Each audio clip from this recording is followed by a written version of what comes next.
Hey guys, it's Mrs. Kleinley with this week's First Chapter Fridays. This week, I'm very excited to be sharing with you Insignificant Events in the Life of a Cactus by Dusti. This book has it all going on. It is a mystery. It is laugh out loud funny. So, a little bit about the book. Our main character, Even, is a 13-year-old whose family has recently moved to Arizona.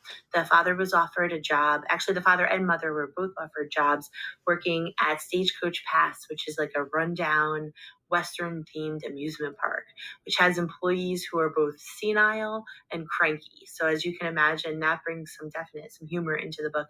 Um, in addition to many, many other things that are happening throughout the story that are just hysterical. Okay. Another thing that I love about this book is so many different types of kids can connect to this book.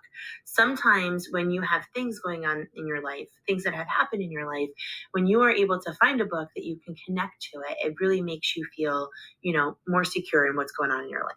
So for example, I'm just going to run down a list of topics that are covered. Adoption, physical disabilities, neurological issues, financial issues within a family, divorce, student athletes, kids who have body image issues. You think you're too skinny, too fat, too tall, too short, and kids who are only children. So that's just like touching the tip of the iceberg of topics that are covered. So when you have all of these topics, some of which that are kind of deep and can be intense and can be tough for kids to go through some of them at some times, but then you add in mystery and you add in humor, it makes a phenomenal, phenomenal book. This book has won so many awards. The list is entirely too long to go through, but award after award after award, and it is totally worthy of it.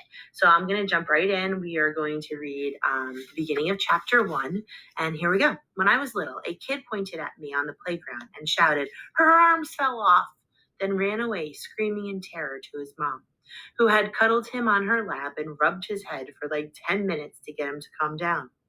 I think up until then, I hadn't thought about the idea that my arms must have actually fallen off at some point in my life.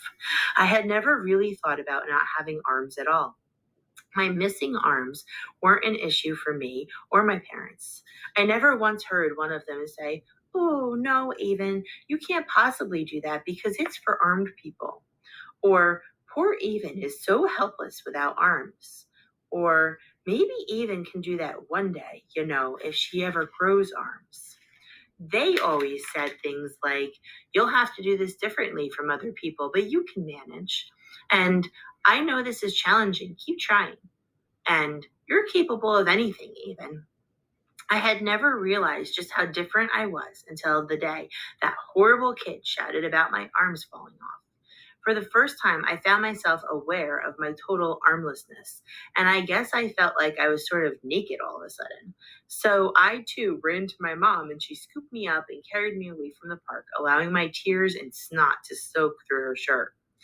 As she drove us home that day, I sat whimpering in my car seat and asked her what happened to my arms and why they'd fallen off.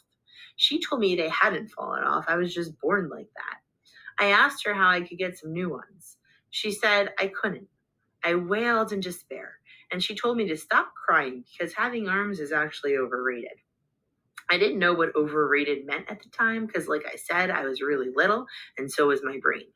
I kind of figured it out though over the next few days because my parents were constantly saying things like, "Coloring this picture with my hands is okay.